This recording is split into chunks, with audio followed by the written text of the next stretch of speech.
Hey, this is Greg Sargent of Glove Games. This is a dev blog for my new game. Work in progress title is Dark Ambient. Still Not Dead, my FPS roguelite, is basically finished, and that's coming out on full release within the week, I think. So I've only been working on this a couple of days. I wanted to make this video early because I like seeing how projects come along. And so making a video right off the bat seems like a good idea. This project is going to be completely different to Still Not Dead, in that most of the work is it's going to be on the mapping, not the code. Because Still Not Dead was like 100% code, the maps were just procedurally generated, and that was quite difficult. I'd rather make something a bit simpler. Not simpler, but more to do with the artist's hand instead of coding and gameplay. So this is going to be a very quiet, moody project, heavily inspired by another indie game which I recommend called Into the Gloom. Floating slide. It's just going to be like a quiet, slow horror experience. This is the first map, which obviously is not built, which is like just a town, suburban area, and there's going to be some puzzles, some scares, exploration, and this is the art style I'm going to use because that's supposed to be a bed. Because hand building a whole horror experience, I'm going to need a really simple art style to be able to do that. I've got quite a few ideas.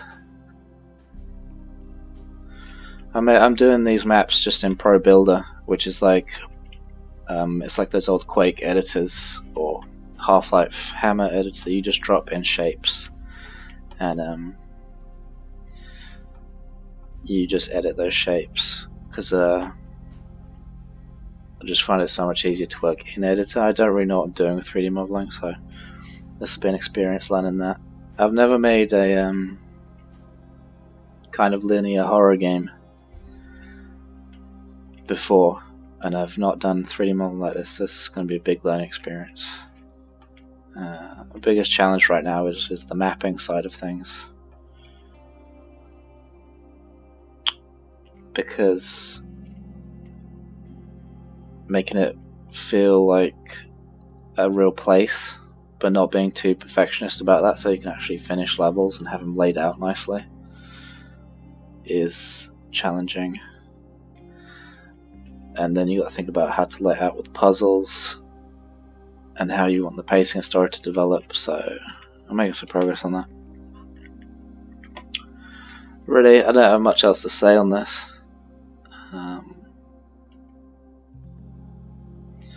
Super early. Well, what I want from the project is there's a lot of fucking shit first-person horror games. There's just a lot of shit horror games in general. I hope mine doesn't turn out shit, but we'll see. I want it to not waste the player's time. I don't want to fall into all those fucking horror cliches that you see in every game. It's like a fucking 10-year-old made it, which I don't know, they probably did, but it's like, oh, it's an abandoned research facility and there's blood splattered everywhere for no reason. It's just completely immersion breaking. Obviously I need it to have gamey elements, like why is this gap in the fence here, who knows, and this environment doesn't make sense, but it just needs to make enough of an abstract sense to feel like a place.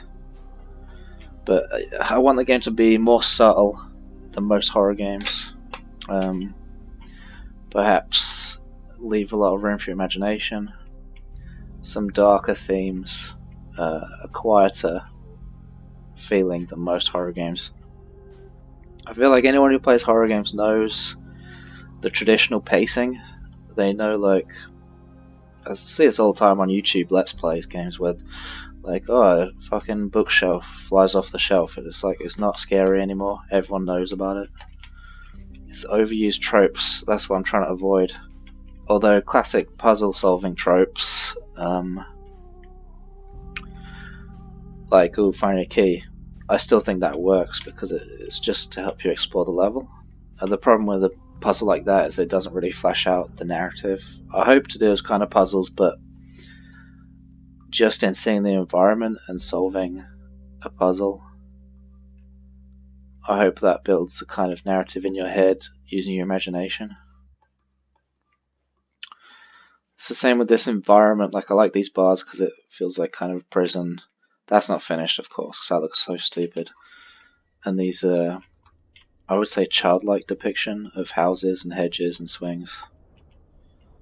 To be honest, that skip looks out of place. I'll probably replace that with a fence or something. The game will feel abstract and childlike, and that is going to tie into the themes. That's why there's a school bus here and a play swing. And there's going to be other things like that, especially in this environment. But yeah, it's incredibly early days. Devlog 1. I don't know. It depends how long it takes to make maps and stuff. To make the game, I'm going to really have to try and avoid my perfectionist urges when making this so that I can finish a game of a decent length. I would aim like for a couple hours. 2 or 3 hours I feel like is a good length. Because I don't want to make a game which is packed with filler. Or it goes on for too long. It just needs to be long enough to get the point across, and it will be a paid game, so it also needs to